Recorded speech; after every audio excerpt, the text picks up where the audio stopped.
PR Connections Radio presents. Welcome to Vegas Hockey Hub here on PRConnectionsRadio.com, the voice of new media. I'm your host, Ian Rachiele. And on this edition, we are going to be going over the end of season interviews that wrapped up at City National Arena. We had a bunch of players give out, kind of concluding and wrapping up the past season. We also had some interesting quotes, not only from head coach Bruce Cassidy, but also from general manager Kelly McCrimmon. We're going to kind of go over all that. And then at the end of this episode, we will be giving our official prediction on who we have staying and who we have going. So this is going to be a really good episode of Vegas Hockey Hub, and I highly recommend everybody watching. So we're going to be getting into all of this, and it's going to really take place here. Now, very quickly before we do that, go to www.prconnectionsradio.com. Check out over a dozen shows that we have on the platform, including Vegas Hockey Hub. And if you want to follow us on social media, the network is at PR Connections Radio. And if you want to follow the show and just want to focus on hockey content, we are also at Vegas Hockey Hub on all major platforms: YouTube, Facebook, Instagram, Twitter, TikTok. We are on all major platforms there. So this is Vegas Hockey Hub, and we just wanted to go over the interviews and the statements that we saw at City National Arena, as it is finally over when it comes to the 23-24 season, and really interesting to talk about, and let's get into it. Now, to set all of this up, look, that loss was absolutely devastating. We're still reeling from it here in Vegas, and a 7-game series against the Dallas Stars. And despite the fact that this is a Vegas Golden Knights team that has an assortment of talent, and the fact that this is a Golden Knights team that still, they made the playoffs, they had a valiant effort.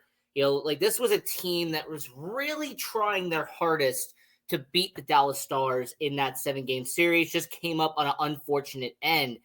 So with really what we're seeing from these end of season interviews and what we're really going to be talking about here, like this, you heard from guys like Jack Eichel, you heard from Noah Hanifin, even guys like Braden McNabb and Tomas Hertl. Like, you did hear your end of season. You kind of, got that recap and really starting to answer some of those questions. You could sense that, there is some devastation. Of course, nobody wants to lose. I mean, it always hurts when, you lose a series, especially in the circumstances that it did. But then you also heard from guys like, for example, Alex Pietrangelo and Ivan Barbashev, a hint of, kind of looking into next year, kind of like getting your energy and regrouping and focusing on what you're going to do for this next upcoming year. And, William Karlsson and Aiden Hill, they both were on there. They talked about what they needed to do. And Mark Stone had some really interesting quotes. And I'm definitely going to be talking a lot about the Mark Stone interview as well, because he had some really good insight as the captain of your Vegas Golden Knights. The fact that this is going to be a team that's really going to be focusing on certain issues and certain aspects moving forward. And, really looking forward to seeing what happens as we look ahead. I mean, after all, there's going to be about a month and a half that we're going to have to see, who gets qualified, who gets restricted offers, who's going to be given qualifying offers. Like, there's going to be all of this stuff that's going to be coming back in. And then with Bruce Cassidy and Kelly McCrimmon, I mean, we started to see a lot of the fact that these are two guys that are definitely going to have to make some tough decisions moving forward. And we're going to break all that down here on Vegas Hockey Hub. But yeah, I mean, losing to the Dallas Stars in 7 games was really heartbreaking. And you could see the emotion on these guys' face. They're not going to get over it. It's going to take a long time for you to get past it and move on to the next stage. So really going to be talking about all of that. And we'll focus on certain interviews here on Vegas Hockey Hub.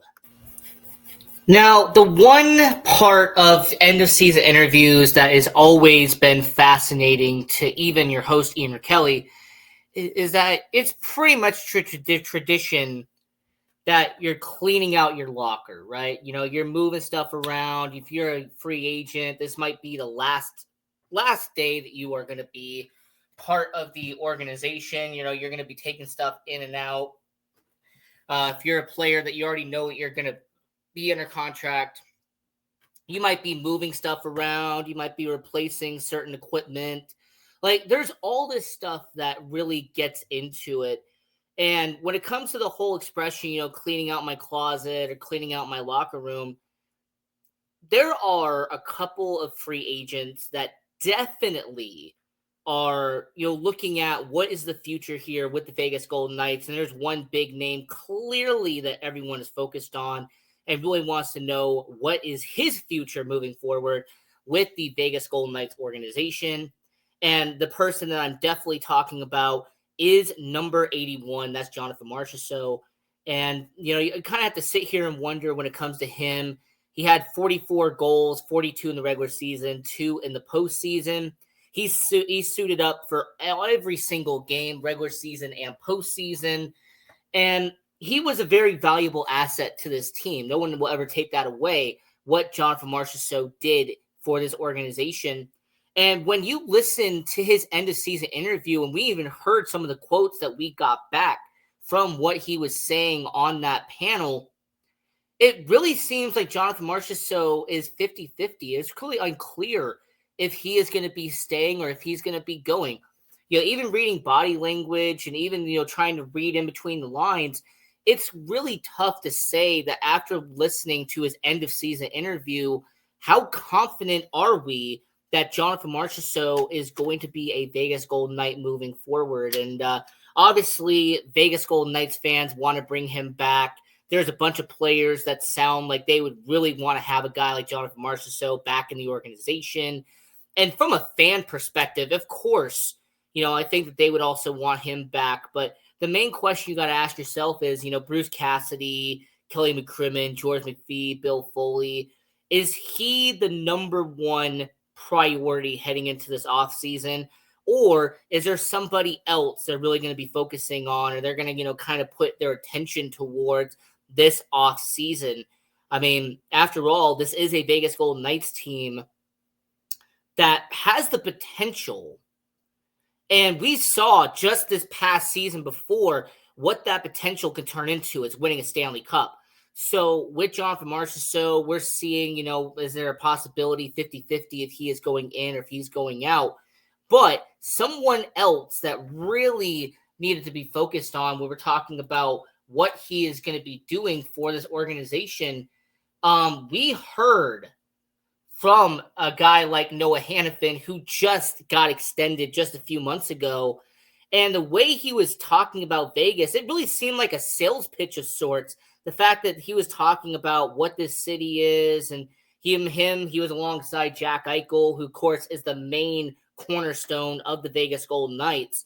And you're just going to really have to sit there and kind of look at it and go, if you are the Vegas Golden Knights organization, and if you're really studying, Hannafin, he could be your core defenseman for the future. You locked him up enough years to make that be. Jack Eichel, he's a top 10 player in the league, someone who has the ability and the talent to be your face of the franchise out here in Vegas. And then, of course, Ivan Barbashev, they signed him this past year. Mark Stone, captain of the team. I mean, there is so much options you have with the Golden Knights. And it just kind of is interesting to see what happens moving forward. We saw what the young talent was on display this year, especially with a guy like Pavel Dorofeyev, first full season, no longer a prospect with the Golden Knights organization. Even a defenseman like Caden Korzak, who spent some time on the starting lineup when Shea Theodore got hurt and was out for about 15 games or so. So, for the Vegas Golden Knights, they got so much they need to really clear up and really figure out. And, Jonathan Marchessault going to be a main part of that, being your first line winger. And they're going to have to figure out the money, see if there's the details are lining up. Now, I will say, I think, probably if I had to speculate, I would say a 4-year deal, probably by 4x7. I think that to me is a fair assessment. I think $28 million over 4 years, maybe 5, over 30, maybe something like that. I don't know. But, I think with Jonathan Marchessault, the contracts are going to have to kind of figure itself out over time. But overall, when it comes to Jonathan Marchessault, we are hoping to see him stay. But from a journalist perspective and from an analytic perspective, if he does leave, a team like Montreal, of course, him being from Quebec, this is a organization there. Detroit, they're a young up and coming team. There's somebody that could be around there. I would say, even if this pains me to say it, even a team like, the New York Islanders and New York Rangers, an organization that does need more legit scores on their top six. So, when it comes to Jonathan Marchessault, it'll just be really interesting to see what happens. Now, what I'm going to predict, and this is my first prediction, like I said, I'm going through all the players and if they're going to stay or if they're going to go. I am going to predict that they are going to not keep Jonathan Marchessault. And I understand, fans, you're going to be mad. You're going to be angry at me. You're going to want to toss stuff at my computer screen. How dare Vegas Hockey Hub implies that Jonathan Marchessault is going to be gone. But listen to me. Here's what I'm going to say. I truly believe that without Jonathan Marchessault, we have a first line that would be credible. Having Jack Eichel, if you move Mark Stone up and he is fully healthy, that line can work. I think Mark Stone and Jack Eichel would be one sturdy, dependable line on that first line. And look, if you want to put someone like an Ivan Barbashev, you want to keep him on the first line, fine, do that. We've seen Tomas Hertl. He was moved to the wing during the postseason with his cap hit and everything going on. Maybe they'll move him to that first line winger just for argument's sake. But what I'm going to predict to you is that I think Jonathan Marchessault is going to leave, and I think that he will sign a long-term deal with the New York Rangers. I think that he will go to Madison Square Garden. He'll go to MSG. He will join an organization that just was close in the playoffs, but just did not get the job done. And so Jonathan Marchessault, as much as it pains me to say it, I think that he will probably be on his way out of the Golden Knights organization. And a team like the New York Rangers, they are someone that I truly could think is going to want the services of someone like a legit goal scorer, and Jonathan Marchessault is that indeed. Now, the number 2 priority, of course, I just went over Jonathan Marchessault at number 1. I'm saying that he will be leaving the Golden Knights organization. I think he'll be taking his talent somewhere else. I say New York Rangers, like I implied earlier.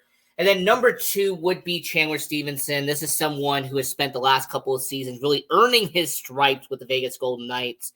And, Chandler Stevenson, fan favorite alongside a guy like Jonathan Marchessault. And when it comes to Stevie, this is someone who this past year, he had over 15 goals and he had about 50 points on the year. Very credible. Don't get me wrong. Chandler Stevenson, he did a serviceable job. And considering he scored over 50 points in the last 3 seasons with the Golden Knights organization. Now, this is going to be a tough one for me. Because when it comes to a guy like Chandler Stevenson, and we understand what he can provide, is someone who can get between 15 or 20 goals a year, is someone who on the low end will get you about 30 assists, and on the high end will get you about 50. It's really going to depend on his age. So this is someone who's going to be entering his 30s at this contract, all right? This is someone who is just on the back end of his 20s, just getting into his 30s. And I'm going to play 2 sides here. I'm going to play the first side that he's going to stay, and I'm going to play the second side that he's going to leave. Now, the first reason why he would stay is because he would provide insane value to your middle six. All right, this is a middle six, and in terms of centers, yes, you have depth. You have Nicholas Waugh. You have William Karlsson. Of course, you have Jack Eichel. And then Tomas Hertl is there as well. But I think what the situation is not only can Chandler Stevenson play at that center spot, what we even saw in previous seasons, if they have to, moving him to the wing and playing him on the left side if needed. So, overall, when it comes to a guy like Chandler Stevenson, it's just going to really vary. And depending on, do the Vegas Golden Knights think they have enough depth at the center position, or do they believe that they do not have enough and they need to keep a veteran, a guy that has been with the Golden Knights organization for about 4 years now, and a guy that you can really look at and say, you know what? This guy, he's earned his way. He's played well over about 300 games with the Golden Knights organization, and we have to keep him. Now, so that is the positive, right? So if you're saying the reason why he needs to stay is because he's familiar with the organization, he won the championship, and when he was in the Stanley Cup, this was someone who has been to the All-Star game in Vegas. He is a valuable commodity. Now, the main reason why you would let him go is because there's going to be a team that's going to overpay for Chandler Stevenson. And I know people are going to be harshly critical and say, overpay? What do you mean by overpay? Here's what I mean. This is someone in Chandler Stevenson that I think is a really good player. But is he worth more than $5 million per year? That is where you start to have a little bit of a question, okay? When you ask yourself, would I give him more than $5 million per year? That is when I have to kind of look at it and say, I personally wouldn't. I would give him about 5.5. But if some team comes to him and says, we're going to give you 6, we're going to give you 7. Like if there's an organization that is truly desperate enough to have a veteran center and someone who can shoot like a Chandler Stevenson, I think at that point you're going to have to let him go. So it just really depends on what this salary situation will be with a guy like Chandler Stevenson. Now, who do I have Chandler Stevenson going to next year? I'm not going to do a drum roll because that's cliche. And I'm going to say, unfortunately, unlike Jonathan Marchessault, who I have leaving the organization, I have a guy like Chandler Stevenson taking a 3-year deal, about $7 million per, so 3 times 7, right, $21 million. And I have the St. Louis Blues going out and getting Chandler Stevenson. Now, this is only because I think the St. Louis Blues are an organization that, yes, you do have a guy like Brandon Saad, for example, but you don't have a lot of veterans on a roster that has an abundance of young guys. And since you have all these young guys who are, 20, 21, 22 years old, they're going to want to have that veteran presence out there in St. Louis. So I'm going to sit here and say for Chandler Stevenson, as much as it pains me as a fan to say, but as a journalist and as a reporter, I have Chandler Stevenson taking a 3-year deal, about $21 million in total, and he will go to the St. Louis Blues out there in the STL. So that's the second player I'm going over here on the end of season, giving our predictions here. And we will get into our next player in just a little bit. But yeah, so Jonathan Marchessault, I have him going to New York Rangers. He'll be taking about a 5-year deal, I will say around there. If I had to predict, I will say probably a 5x8. I think that's what I would do for him. And then Chandler Stevenson, a 3x7 to go to St. Louis. And we will get into the next player just in a sec. Now, when it comes to Michael Amadio, so this guy bounced around from team to team before really making his name, solidifying himself here with the Vegas Golden Knights organization. Middle 6 forward, solidified, solid stand-up player. But you need to ask yourself a serious question. Michael Amadio is entering his year 28, okay? So with him being 28 years old, back end of his 20s, middle 6 forward, his past year with the Vegas Golden Knights, He actually had around 15 goals. He had a little over 25 points. That is to be expected when it comes to what he does as a player. He is not someone who is ever going to put up 50 points in a season. We all know that. But he is serviceable. And more importantly, he is a credit to the locker room. He is someone that is respected by everybody. So when it comes to Mats, my prediction is going to be that the Vegas Golden Knights need to extend Michael Amadio. And on Vegas Hockey Hub, I'm going to put out my prediction right here. I'm going to give him a 7-3. Wait, what? I'm going to give him a 7-year contract at $3 million per. So essentially the opposite of what Chandler Stevenson was, where it was a 3-year deal at $7 million per. I am giving Michael Amadio a 7-year at $3 per. Because of him being a middle six guy, $3 million does make sense. I mean, this is someone who's going to be on the third line, occasionally a second line, depending on injuries, but he is valuable to the team. And when you have an asset like that, I want to not only lock him up long term, but I personally want him to be a Vegas Golden Knight for the long-term future. So giving him that 7-year deal would lock him up to age 35 with the Vegas Golden Knights.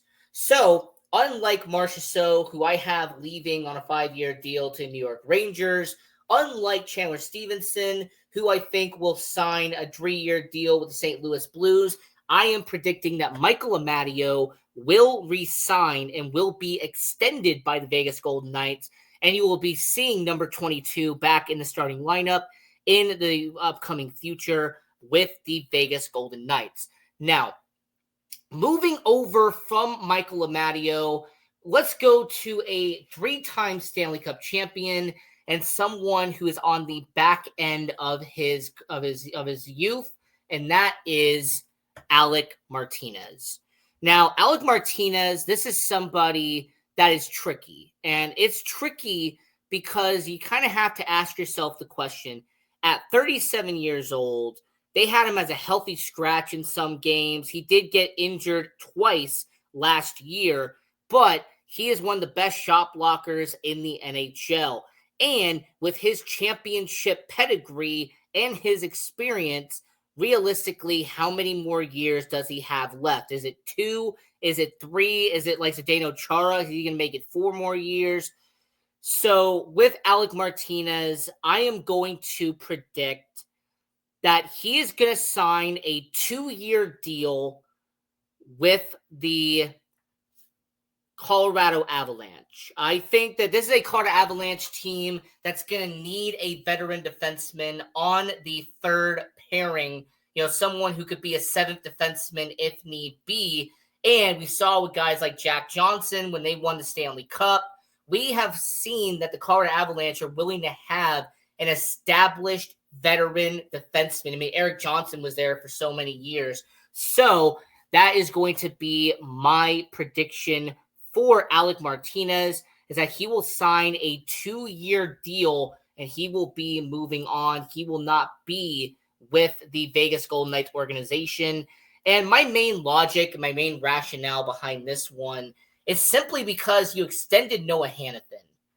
If you did not extend Hanifin to pair him with Pietrangelo for the long term, then maybe I would see him coming back, right? But let's just think about it. This is going to be a Vegas Golden Knights organization. Shea Theodore, he's looking to get extended. They're most likely going to do that for him. Braden McNabb has been a constant for the Golden Knights, but there's no guarantee that he is going to be coming back.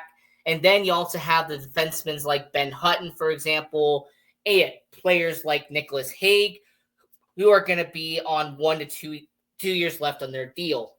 So I'm essentially saying that I think with all the defensemen they currently have, he is not going to be with the Golden Knights next year. So I'm essentially making this prediction right here, right now, that I think that he will sign a 2-year deal worth $5 million, and he will go to the Colorado Avalanche organization, and he will essentially be that veteran defenseman that will help them out. You do have Connor Bedard, you do have some guys like Cale Makar. Don't know where Connor Bedard came from. You have guys like Cale Makar, Devin Tays, Samuel Girard. Those are the young guys there, but I essentially consider him an older version of what Josh Manson has been with the Colorado Avalanche organization.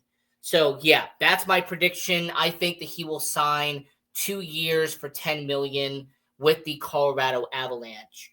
And then this is the one that I want to talk about very quickly. He is an RFA, so I do see them signing him long term, but I do want to quickly acknowledge it.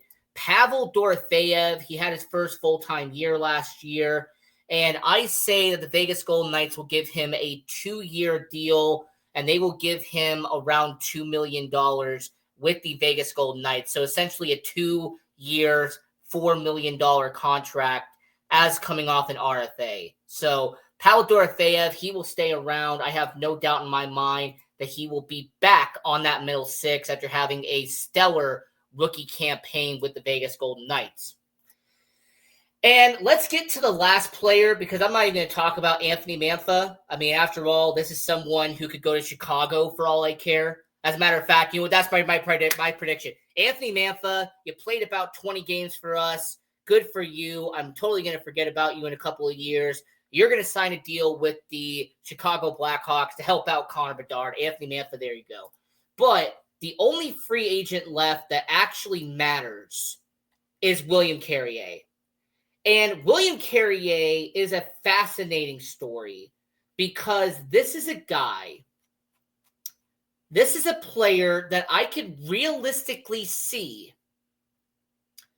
getting a long-term deal on the bottom six. Okay? This is a guy who's not only won a Stanley Cup championship, but this is someone who scored 15 goals the season prior. When they won the Stanley Cup, he had a career best. He had 15 goals and scored over 25 points on the year for the Vegas Golden Knights. He did a stellar job. Now, obviously, his stats declined this last year. He was hurt a bunch. He did miss time. But entering his 30-age season, I am going to make a prediction about William Carrier. And I do have him leaving the Golden Knights organization. And I'm going to explain to you why that is. I think that with the Vegas Golden Knights having guys like Nicholas Waugh, Keegan Kolazar, we have seen some young players like Paul Cotter. He has stepped into the organization.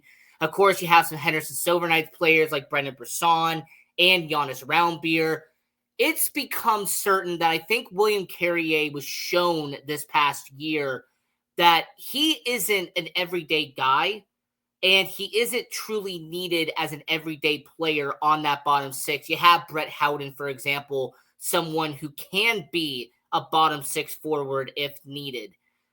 So overall, when it comes to William Carrier, I am going to predict that he is going to sign a 4-year deal worth $3 million per and sign with the Columbus Blue Jackets. This would be a perfect team for William Carrier. This is someone who has a boatload of young talent, but they have a need on the bottom six. And to have a Stanley Cup champion, someone like William Carrier, I think that would be perfect for the Columbus Blue Jackets organization, who does have some money to spend this offseason. In fact, them, Anaheim, and I think San Jose have among the most cap space. Them and, I think that's about it. Anaheim, San Jose, Columbus. So I expect William Carrier to move on, and I'm going to predict that he will sign a 4-year, $12 million deal, and he will be heading to the Columbus Blue Jackets. So here on the end of season, my prediction, once again, is I have Jonathan Marchessault signing a 5-year deal worth about 5 years, $40 million with the New York Rangers. I have Chandler Stevenson signing a 3-year deal worth $21 million with the St. Louis Blues. Michael Amadio will be brought back to the Golden Knights. I give him a 7-year deal worth $21 million. Pavel Dorofeyev as an RFA will be brought back on a 2-year, $4 million deal. And then Alec Martinez, he will go to the Colorado Avalanche on a 2-year, $10 million deal. And then I'm saying goodbye to William Carrier, and he will sign a 4-year deal, about $12 million with Columbus. So this is Vegas Hockey Hub, and have a good one. This was our prediction. PR Connections Radio thanks you for watching this podcast. Check out more episodes of this show and our others at prconnectionsradio.com.